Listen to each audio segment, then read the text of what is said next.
Hello everyone, I am Vishnu and welcome back on the price action trader. तो आज हमने एक नई सीरीज स्टार्ट करी है। इसमें हम क्या करेंगे, निफ्टी एंड बैंक निफ्टी को एनालिसिस करेंगे आफ्टर द मार्केट, और जब मार्केट क्लोज होने वाली होगी तब। इससे फ़ायदा क्या होगा, इसमें मैं आपको बताऊंगा पॉसिबल एंट्रीज एंड एग्जिट। इससे क्या होगा, क्योंकि देखिए ह्यूमंस ही चलाते हैं मार्केट को, आप जैसे मेरे जैसे ट्रेडर्स ही चलाते हैं, और ट्रेडर्स की एक साइकोलॉजी होती है और मार्केट उसे बार बार रिपीट करती है। अगर आप उन पैटर्न्स को आइडेंटिफाई कर पाएंगे तो क्या होगा, नेक्स्ट टाइम जब वैसे पैटर्न दोबारा दिखेंगे तो आप अप्रोप्रिएट ट्रेड ले सकते हैं कि आपको कब लॉन्ग लेना है और कब शॉर्ट करना है किसी पर्टिकुलर पैटर्न को देखकर। तो ये सारे पैटर्न प्राइस एक्शन पर बेस्ड हैं, ट्रेडर्स की साइकोलॉजी पर बेस्ड हैं। तो हमें उन्हीं साइकोलॉजी को आइडेंटिफाई करने की कोशिश करेंगे। जैसा कि कहा जाता है, मार्केट 90% ट्रेडर्स की साइकोलॉजी पे ही डिपेंड करती है, ठीक है। तो इसमें मैं किसी स्टॉक्स के बारे में बात नहीं करूँगा, मैं सिर्फ बात करूँगा निफ्टी एंड बैंक निफ्टी, क्योंकि मैं ऑप्शंस ट्रेडर हूँ। तो मैं सिर्फ बात करूँगा निफ्टी बैंक निफ्टी की possible entry and exit, and उनके बिहाफ पे आप कौन से ऑप्शंस को बाई कर सकते हैं या फिर कौन से ऑप्शंस को सेल कर सकते हैं, डिपेंड करता है मार्केट की कंडीशन पर। तो चलिए स्टार्ट करते हैं। सबसे पहले स्टार्ट करते हैं बैंक निफ्टी का। आज है एक्सपायरी डे और आप देख सकते हैं कि अभी मार्केट क्लोज नहीं हुई है, 3:22 हो रहे हैं, कुछ ही मिनट में क्लोज होने वाली है। तो चलिए स्टार्ट करते हैं post market analysis of bank Nifty. And मैं 5 मिनट के टाइम फ्रेम पे काम करता हूँ, तो आप जो भी चार्ट देखने वाले हैं वो 5 मिनट का टाइम फ्रेम ही होने वाला है। Okay, so guys, as you can see in the bank Nifty the first candle is very bullish. Although इस कैंडल का जो कलर है वो रेड है, बॉडी रेड है, बट देख रहे हो बुलिशनेस कितनी ज़्यादा है, क्योंकि इतनी बड़ी विक, जब विक डाउन साइड होती है तो उसे कहते हैं कि मार्केट में बुलिशनेस काफ़ी है, ठीक है। तो यहाँ पर आप क्या कर सकते हैं, एक पॉसिबल एंट्री आपको यहाँ पर थी जब CPR ब्रेक हुआ इस कैंडल पे। इस कैंडल की स्टार्टिंग पे आपको एंट्री लेनी थी।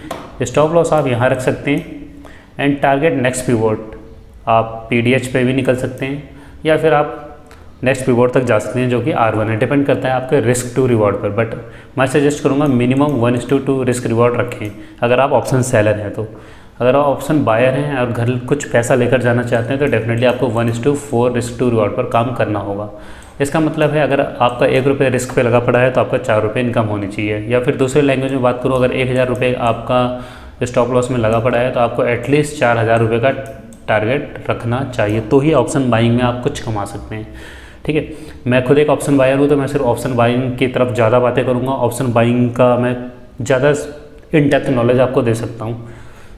सो गाइज, अगर आप ऑप्शन बायर हैं तो बिल्कुल आप 1:4 से नीचे नहीं जा सकते, क्योंकि ऑप्शन बायर है उनकी प्रोबेबिलिटी ही 33% होती है मोस्ट ऑफ द टाइम। तो अगर आप 2x भी ले रहे हैं, लाइक अपने रिस्क का डबल भी लेते हैं, तो अब भी कुछ खास आप नहीं करने वाले हैं, ठीक है। 100 आउट ऑफ 66 आपकी लूजिंग ट्रेड जाने वाली हैं आउट ऑफ 100, तो you are not going to win in any how. Okay, so आपको 1:4 पे ही काम करना होगा। तो चलिए रिस्क रिवॉर्ड की बातें कर ली, चलिए करते हैं पॉसिबल एंट्री। तो जैसा मैंने आपको बता दिया था कि पहली एंट्री आपकी यहाँ थी, और चलिए बात करते हैं हम दूसरी एंट्री के बारे में, वो कहाँ पर हो सकती थी। तो इसके लिए हमें प्रीवियस डे पर देख जाना होगा, क्योंकि देखो मार्केट में क्या है, कोई भी डे आइसोलेशन में नहीं होता, वो सब प्रीवियस डे का कंटिन्यूएशन में होता है। तो चलिए शुरू करते हैं। देखिए पहली जो प्रीवियस डे था विच वॉज जो 22 तारीख की थी, पहली कैंडल बहुत बड़ी रेड थी, दूसरी भी रेड थी, तीसरी भी रेड थी। इसका मतलब मार्केट यहाँ से क्रैश हुई है, एंड जो मार्केट ऊपर से क्रैश होती है वो बन जाता है सप्लाई जोन, ठीक है। सप्लाई जोन का मतलब है यहाँ पे हैवी सेलिंग हुई है, यहाँ पर बड़े प्लेयर्स बैठे हुए हैं। एक अच्छा खासा लेवल होना चाहिए, ऐसा नहीं है कि सिर्फ एक कैंडल को देखकर आप सप्लाई जोन बोल दें। यहाँ पर अच्छा खासा मार्केट क्रैश हुई थी, तो ये एक सप्लाई जोन है। तो आपको यहाँ पे क्या करना है, एक, ठीक है, यहाँ पे आपको हॉरिजॉन्टल लाइन मैंने ड्रॉ कर दी है। अगले दिन अगर मार्केट इस लेवल को टेस्ट करती है तो दो चीज़ें हो सकती हैं, या तो मार्केट, ये देखिए अगले दिन मैंने यहाँ बना दिया है, मैंने एक लाइन बना दी, और अगले दिन मार्केट अगर इस लेवल को टेस्ट करके अगर रिजेक्शन लेती है तो इसका मतलब सेलर्स स्ट्रॉन्ग है, वो अगेन मार्केट को डाउन साइड पुश कर रहे हैं। तो यहाँ पर आप शॉर्ट ट्रेड ले सकते हैं। शॉर्ट ट्रेड का मतलब है या तो आप कॉल को बेच दीजिए, सेल कर दो, या फिर पुट को बाय कर ले, डिपेंड करता है आप सेलर हैं या बायर। लेकिन हम यहाँ पे देख सकते हैं कि पहली कैंडल है, यहाँ पे इसने रिजेक्शन तो लिया बट रेड कैंडल नहीं है, it is kind of neutral candle. तो यहाँ पे पता नहीं चल रहा है कि सेलर स्ट्रॉन्ग है या बायर।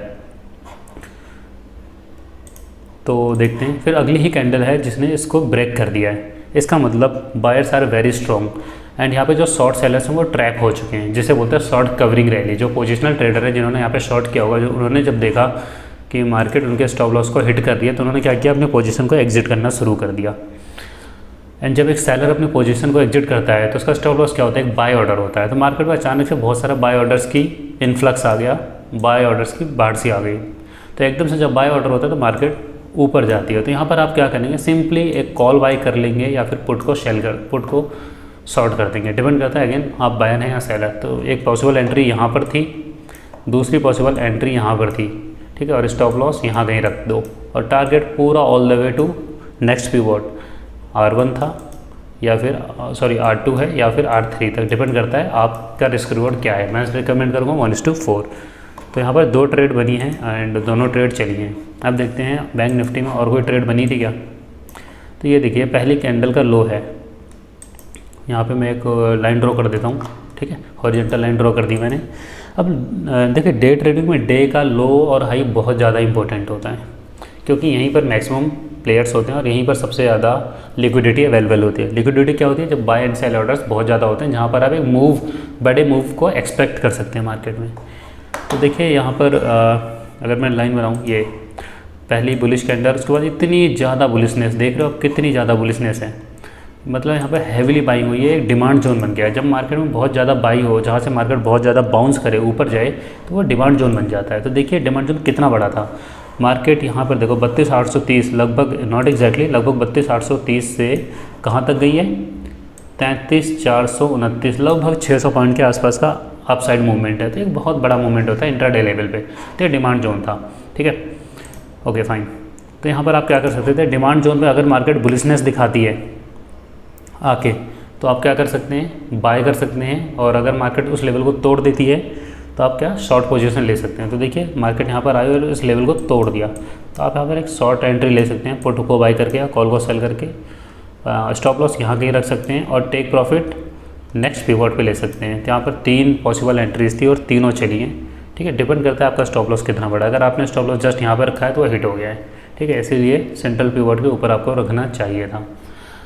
तो ये था हमारे बैंक निफ्टी का possible entry and exit levels. अब हम चलते हैं निफ्टी की तरफ और देखते हैं निफ्टी में कैसी एंट्री एंड एग्जिट थी। तो चलिए निफ्टी को मैं ओपन करता हूँ। ओके, सो ये नहीं हमारा निफ्टी का चार्ट, ठीक है। तो निफ्टी में भी देखिए सेम कंडीशन है, पहली कैंडल बुलिश है और उसने CPR को तोड़ दिया है, CPR ब्रेक हो गया। CPR किस कैंडल में ब्रेक हुआ, ये देखिए, ये 3 लाइनों का जो कॉम्बिनेशन देख रहे हैं इसे CPR बोलते हैं, और कैंडल ने यहाँ ब्रेक किया है। तो यहाँ पर आप एंट्री ले सकते हैं और टारगेट नेक्स्ट जो वर्जिन CPR है वहाँ तक यहाँ पर प्रॉफिट बुक कर सकते हैं। अब मैं आपको थोड़ा सा आइडिया दे देता हूँ वर्जिन CPR क्या होता है।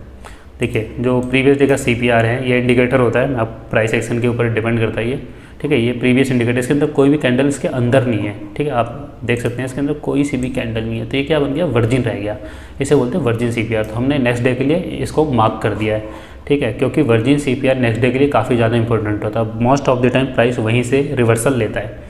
तो मैं आपको लाइव मार्केट में दिखा रहा हूँ ये कैसे होता है।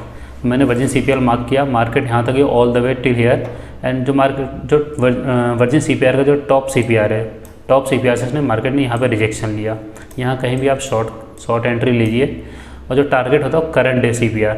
तो सी आपने इतना सा पार्ट रिस्क में लगाया, लाइक यहाँ पे एंट्री लेके स्टॉप लॉस यहाँ कहीं रख के आप पुट बाय कर लो या कॉल सेल कर लो, choice is yours, and target सीधा CPR, एक बहुत ही अच्छा रिस्क टू रिवॉर्ड।